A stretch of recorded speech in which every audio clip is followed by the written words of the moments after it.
Nosso boa tarde a todos. Que bom que estamos na Casa Espírita.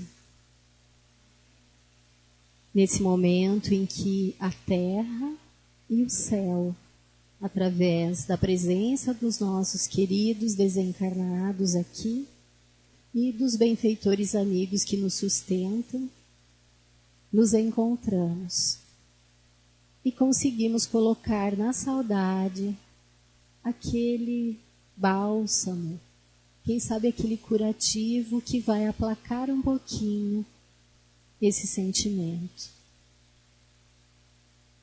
Há um tempo atrás, o jornal Zero Hora trouxe uma reportagem bem interessante.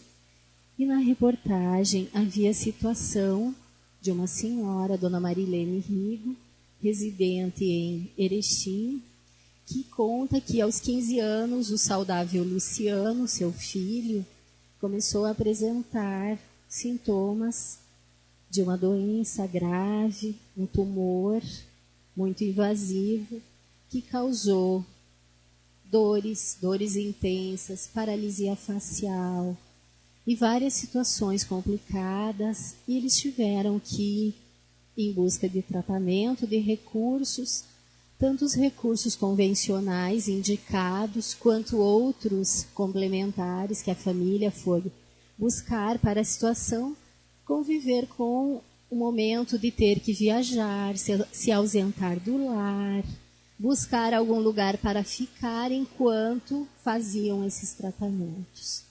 E a doença progrediu. O menino, o adolescente, além de ter que lidar com todas essas questões, a família teve que ajudá-lo a lidar com a revolta com relação à doença. E com 17 anos, quando a doença já havia progredido muito, e ele, percebendo que talvez não vivesse mais muito tempo, pede à mãe que ela tentasse auxiliar outros jovens, outros pacientes que passassem pela mesma situação, de ter que sair da sua casa, da sua cidade, em busca de tratamento. Muitas vezes sem os recursos materiais, financeiros compatíveis para sustentar essa situação. O menino faleceu e, após lidar naqueles primeiros momentos com a dor da separação, a mãe, Dona Marilene, cria o CAOL, que é o Centro de Atendimento de Assistência Oncológica Luciano, que é uma casa que abriga doentes, pacientes e familiares que vão para a cidade, Erechim, no caso, em busca dos tratamentos necessários para a doença. No mesmo artigo, na mesma reportagem, nós vamos ver a história do senhor Luiz Fernando Oderich, pai de Max Fernando, seu filho, que com 26 anos, em uma semana faltando para a sua formatura em administração de empresas, ele já trabalhava com o pai e estava sendo preparado para, no futuro, assumir a condução da empresa. Eles moravam em São Sebastião do Caí, e, na oportunidade, ele vai a Porto Alegre para comprar o terno para a sua formatura. Seria na PUC. Mas já havia acabado aquele momento das aulas, enfim, se preparando para a formatura. Ele é brutalmente assassinado, um assalto. E o pai relata, também na reportagem, a dor da separação, todo esse processo que fez de ressignificar esse momento e de iniciar o Brasil Sem Grades, uma organização não governamental com a intenção de diminuir a criminalidade. E o nome é sugestivo porque ele diz que quando nós convivemos com grades, nós admitimos a situação da violência.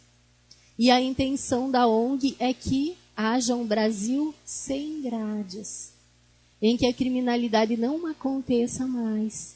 E a ideia da ONG é trabalhar as situações de paternidade consciente, que envolve várias questões Desde a preparação para ser pai, ser mãe, para acolher e educar um filho, direcionando-o para o bem e não para a situação de criminalidade, como todas as situações que envolvem a questão da drogadição, do abandono, da violência.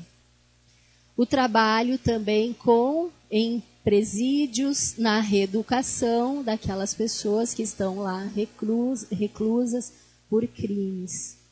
E vários outros exemplos nós temos de pais, tios, famílias que, após um evento muito traumático, da perda de alguém querido, iniciam atividades que fazem a diferença. E nós nos questionamos de onde essas pessoas tiram tamanha força. Como conseguem? Como conseguem superar esse evento e como conseguem, além disso, iniciar atividades que vão dar um significado novo e diferente para suas vidas, para continuar vivendo e também para fazer a diferença na sociedade, no nosso mundo. A força é tirada de si mesmo. O ser humano tem uma força que ele não sabe que tem, que ele não imagina ter, e que normalmente é nesses momentos de uma grande dor, de um desafio muito intenso, que nós começamos a descobrir e fazer uso dessa força.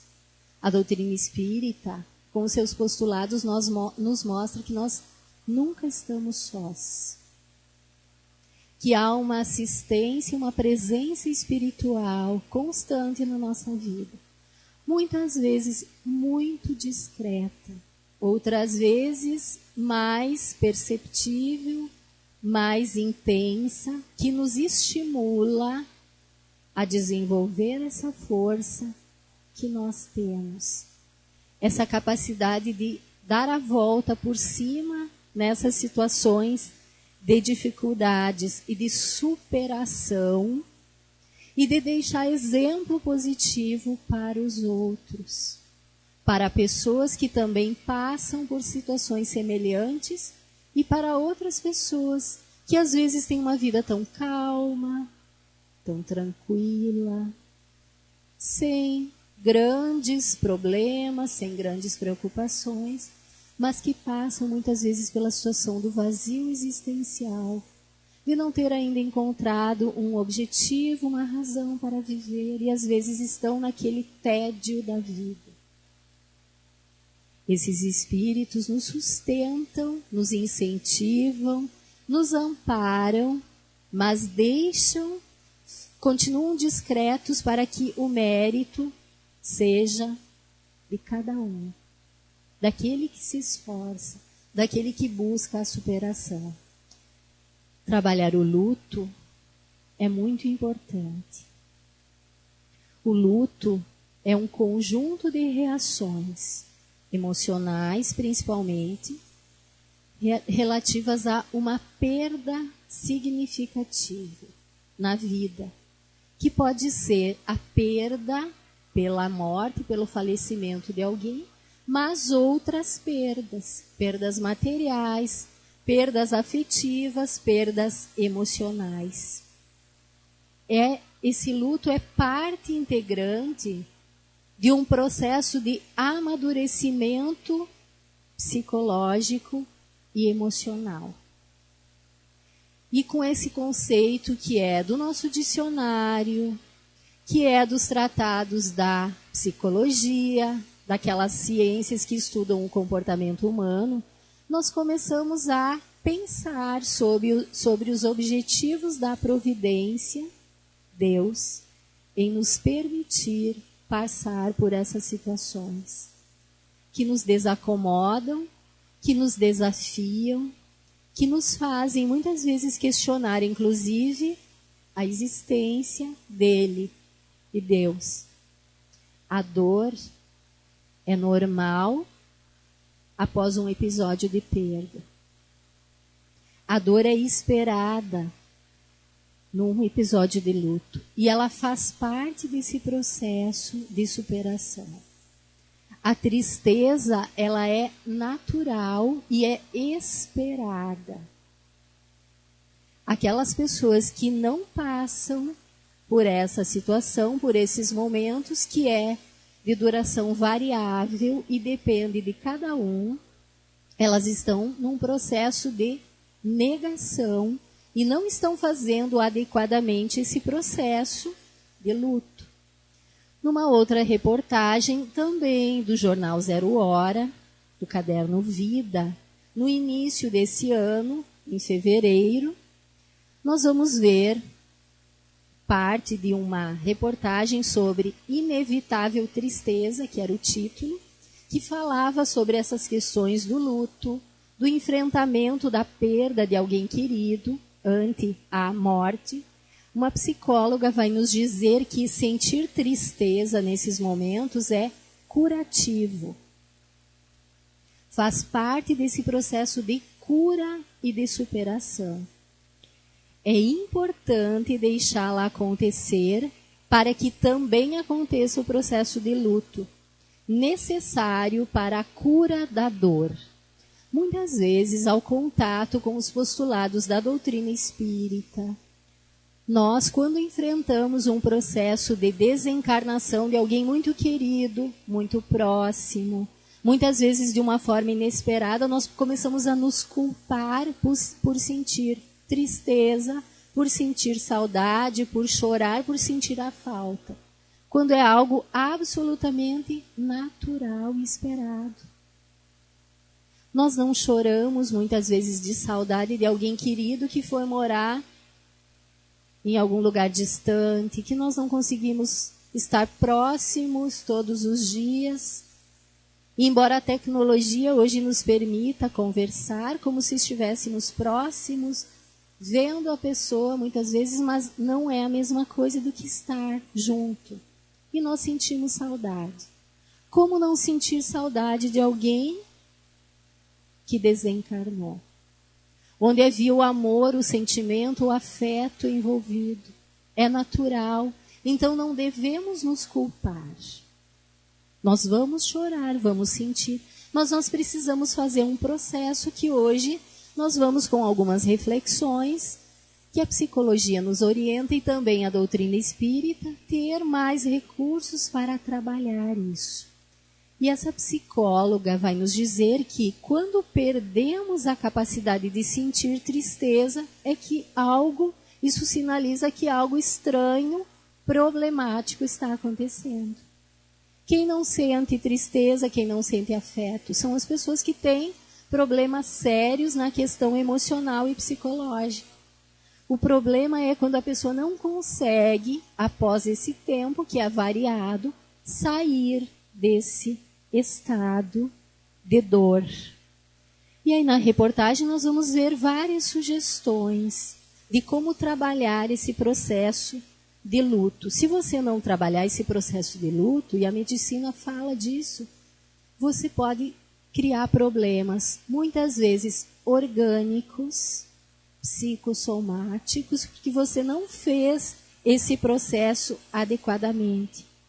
O sofrimento emocional não elaborado vai afetar as defesas orgânicas do nosso organismo e muitas vezes vão se refletir em desequilíbrios físicos, desde uma gripe, um resfriado forte, outras situações gástricas, de enxaqueca, como problemas mais sérios. Alguns pesquisadores fazem algum tipo de relação entre o aparecimento do câncer pós uma perda significativa e importante não elaborada. Com a doutrina espírita, nós vamos entender também que isso não é uma situação emblemática. Nós temos uma história espiritual, muitas vezes nós podemos ter renascido com algumas fragilidades, tendências a desenvolver alguma doença, e algum episódio, se não for bem elaborado, poderá desencadear aquela situação. Então é muito importante que nós Ofereçamos suporte a pessoas que estejam passando por essa situação. Às vezes, o não elaborar o luto não vai se refletir em situações orgânicas, mas às vezes em desvios do comportamento, aumento da agressividade, da irritabilidade e também as fugas para o uso de algumas substâncias, como o álcool ou outras drogas, medicações, para fugir do enfrentamento daquela situação. E uma outra situação muito importante na questão do luto é o tempo. Os antigos já diziam que o tempo cura tudo. Tem coisas que não cura completamente, mas ajuda na superação. Já falamos que o trabalho íntimo, interno, da questão do luto, da elaboração da perda, é muito variável. Cada pessoa tem o seu ritmo, tem a sua história, tem as suas experiências e vai levar um tempo para fazer essa elaboração, para ir ressignificando esse evento que foi traumático e conversar sobre o assunto. Alguém se disponibilizar a escutar a pessoa, porque nós percebemos que às vezes a pessoa tem a necessidade de falar muitas vezes, repetir aquilo para que ela consiga fazer essa elaboração mental que vai auxiliar na elaboração emocional do sentimento nessa questão. Há várias posturas das pessoas ante a morte, ante a desencarnação. Há várias fases na elaboração do luto. Alguns pesquisadores falam que uma primeira fase seria a fase do entorpecimento. A pessoa entra num estado de desânimo completo, desânimo total, não tem vontade para nada, nem para continuar vivendo. É uma fase que pode acontecer e que faz parte desse processo de elaboração. É importante que nós também, que talvez não enfrentamos essa situação, tenhamos consciência disso, porque talvez nós podemos passar ou podemos ajudar pessoas que estão passando ou que passarão por uma situação assim. Então, a primeira fase é uma fase de entorpecimento, mas que deve ser superada. E uma segunda fase seria chamada da fase de anseio ou protesto.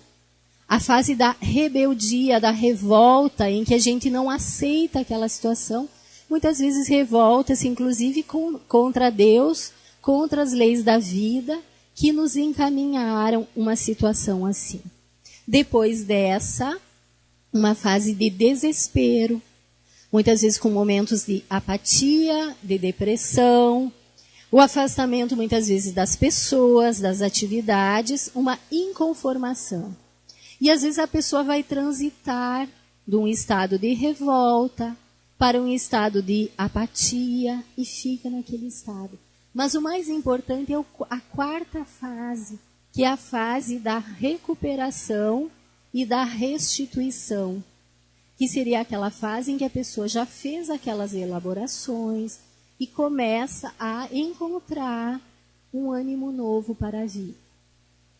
É uma postura proativa, de resignação dinâmica, em que a pessoa vai começar a aceitar a situação, vai perceber que ela vai ter que continuar a viver apesar da ausência, da falta, da saudade, e que ela precisa encontrar motivos, objetivos para viver. É essa fase em que a pessoa começa a crescer com a dificuldade, que nós vamos entender como fazendo parte desse processo de experiência que Deus nos propicia na Terra, passando muitas vezes por situações difíceis para a nossa evolução. Mas como tem pessoas que conseguem chegar nisso? O pai desse moço, desse rapaz, Max Fernando, ele vai nos dizer, nessa reportagem, que ele passou por um período em que ele se perguntava por quê? Por que o meu filho? Por que com a nossa família? Por que dessa forma? Enfim.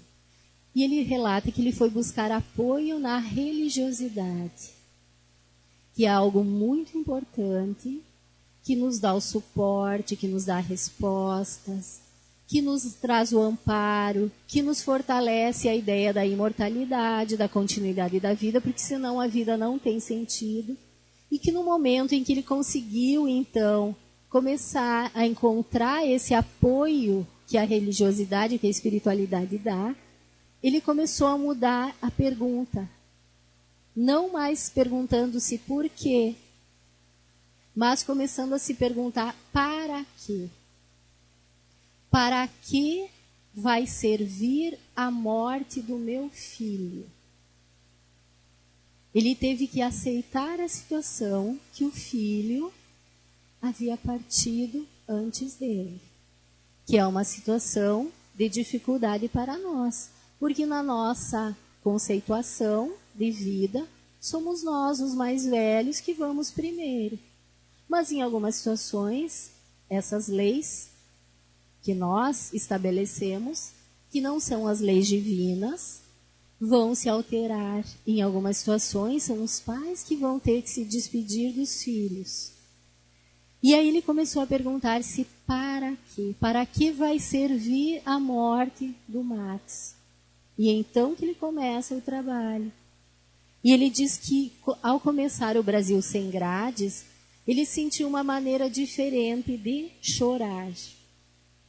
Talvez uma maneira de manter o meu filho vivo. Enquanto houver o Brasil Sem Grades, o meu filho estará vivo. Ele fala que não tem pretensões políticas e que coloca, inclusive, dinheiro do bolso para sustentar essa organização. Mas é através dela que ele consegue motivos para continuar a viver. E várias outros depoimentos de pais e familiares que começaram iniciativas nesse sentido, nós vamos perceber essa situação de manter a memória do filho vivo e de dar significado para a vida, para as suas e para a vida do filho, ou enfim, do familiar que interrompeu-se aos nossos olhos prematuramente. Segunda-feira nós vamos ter uma reflexão sobre as mortes prematuras. Prematuras no nosso olhar material. Mas nós gostaríamos de dizer que os nossos amores não morreram. O nosso corpo físico um dia vai se desgastar, ou nós teremos que abandoná-lo de uma hora para outra. Isso é inevitável e vai acontecer com todos nós. Mas nós continuaremos vivos. E a doutrina espírita vem terminar com a morte. Não com a morte física, porque ela vai continuar acontecendo e ela faz parte desse processo criado por Deus, que nós precisamos viver ciclos, ora na carne, ora fora da carne, para aprender, para crescer. A nossa visão ainda é muito material. E nós achamos que a nossa vida é aqui na Terra, na matéria. Nós achamos que nós somos um corpo. E muitas vezes vivemos como se esse corpo fosse durar para sempre. Mas ele não vai durar para sempre. Mas o que nós somos vai permanecer. Os nossos patrimônios reais nós vamos levar, que não são as coisas materiais. É o sentimento, é o amor, são as conquistas que nós fazemos no campo intelectual, da cultura, no campo moral, no campo dos sentimentos. Nós, que vivemos uma cultura ocidental, nós temos mais dificuldades de lidar com o assunto morte. Nós não gostamos de falar sobre o assunto, de pensar sobre o assunto, de cogitar que em algum momento a gente possa, ou que alguém querido possa partir. Isso dificulta. A morte muitas vezes é ocultada. Das crianças, a gente não quer pensar. Mas a doutrina espírita está vindo sugerir que a gente pense no assunto. Que a gente se prepare para a morte. Através da nossa vida. Do viver bem. Do viver com consciência. Do aproveitar os momentos em que estamos com os outros.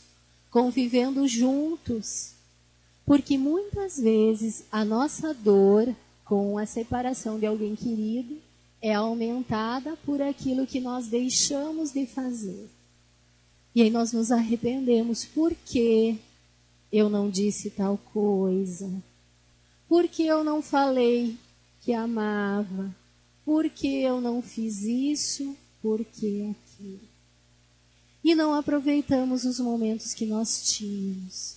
Muitas vezes envolvidos com as coisas não tão importantes, que nos tomam tanto tempo.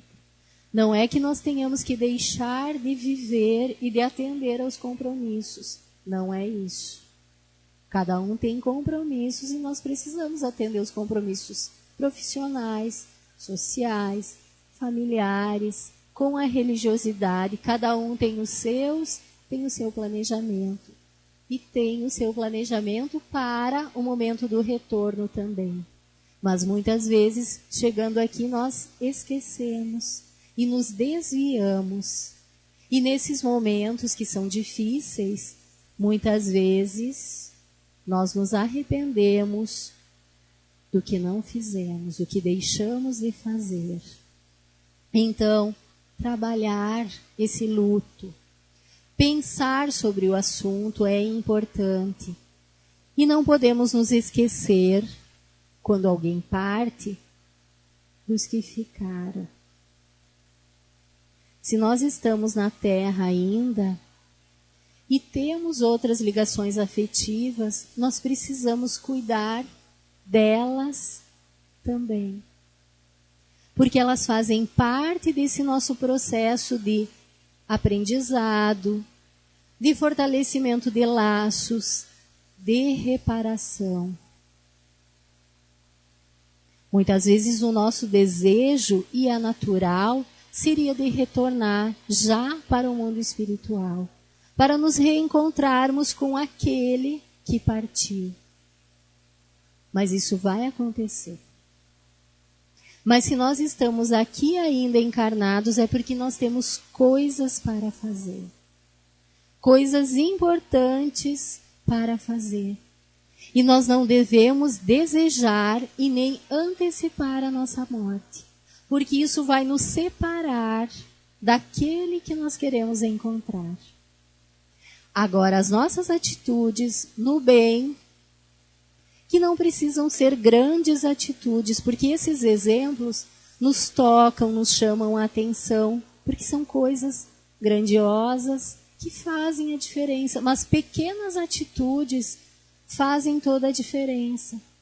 O cuidado com os familiares, a atenção, o carinho que nós vamos dar, tirar um momento do nosso dia para visitar alguém que está doente, visitar um lar de idosos e escutá-los. Pintar as unhas daquelas senhoras que estão lá. Cantar. São pequenas atitudes que não tomam tanto o nosso tempo, mas que vão dar um significado novo para a nossa vida.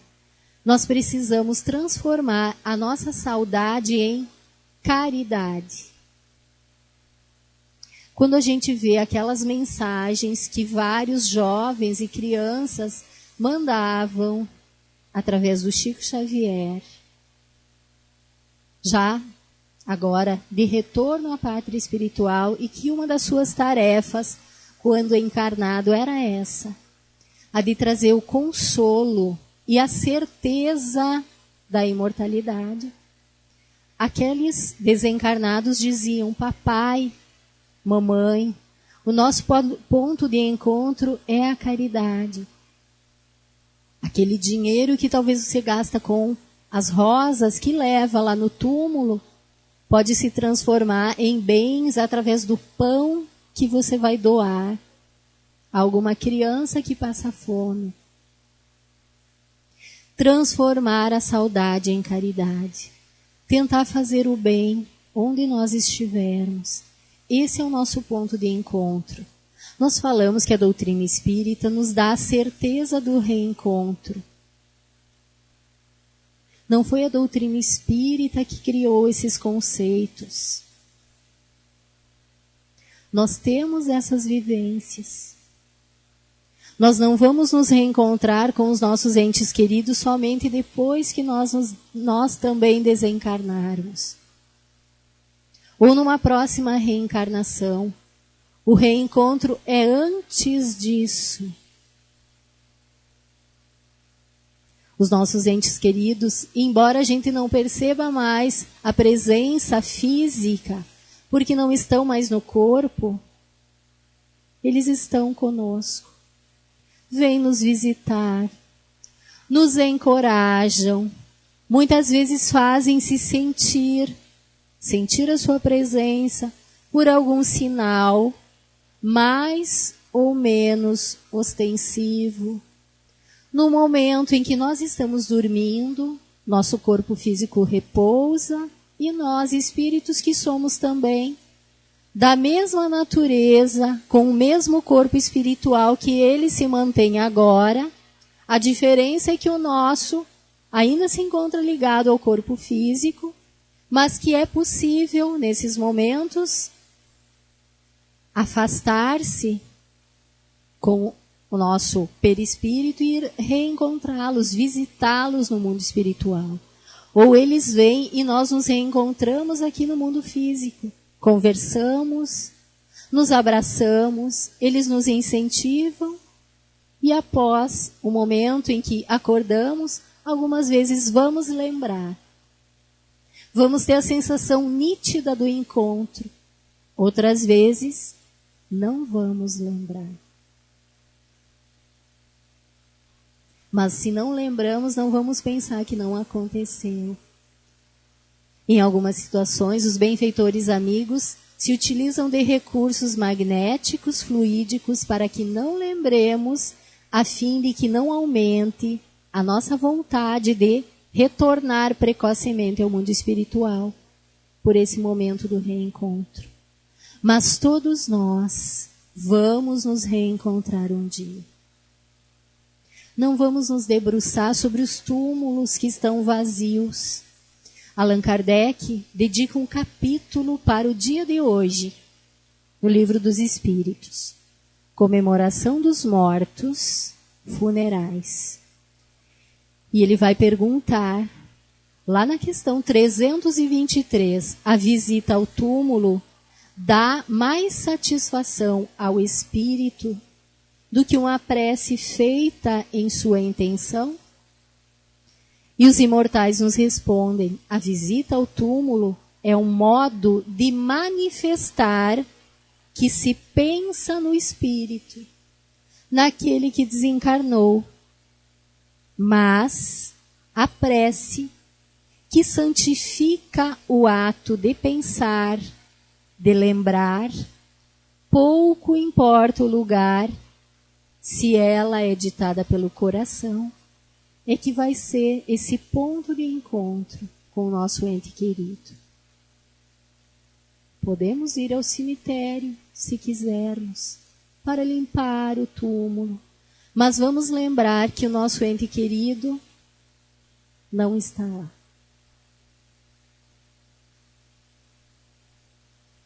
Ele está no nosso lado. Ele continua vivo nas moradas espirituais, nesse mundo que é o nosso mundo de origem. O nosso mundo não é aqui. Aqui nós estamos por um tempo pequeno, um pouquinho maior para alguns, mas um dia todos nós vamos voltar para a nossa pátria de origem, que é a pátria espiritual. Nada morre no universo. Nada. Tudo se transforma. Se nós molharmos a nossa mão agora e aguardarmos um pouquinho, a água vai sumir da nossa mão. Desapareceu, deixou de existir? Não. Mudou de estado físico. Vai voltar um dia novamente em forma de líquido. É uma imagem para nos lembrar do nosso processo de viver na carne, viver fora da carne, mais fora da carne do que na carne. Então, nesses momentos, nesses dias em que talvez a saudade aperte, pela lembrança, por esse dia que dedicamos, nós encarnados, à lembrança daqueles que partiram, vamos ter a certeza da imortalidade da alma. Jesus, depois que desencarnou, aquelas mulheres foram ao túmulo e encontraram o túmulo vazio. E Jesus apareceu mostrando e dando a certeza da continuidade da vida. Vamos pensar nisso, vamos enxugar as nossas lágrimas e vamos nos dedicar ao bem, ao amor, tendo a certeza que nesse momento em que estamos fazendo o bem, nós estamos oferecendo as nossas mãos, o nosso coração, para que os nossos entes queridos estejam próximos a nós e agindo no mundo. Muito obrigada pela atenção e que possamos sentir essas presenças espirituais nesse momento, em especial agora em que faremos a nossa prece, em que os benfeitores e todos esses que pensamos estão ligados a nós pelo pensamento.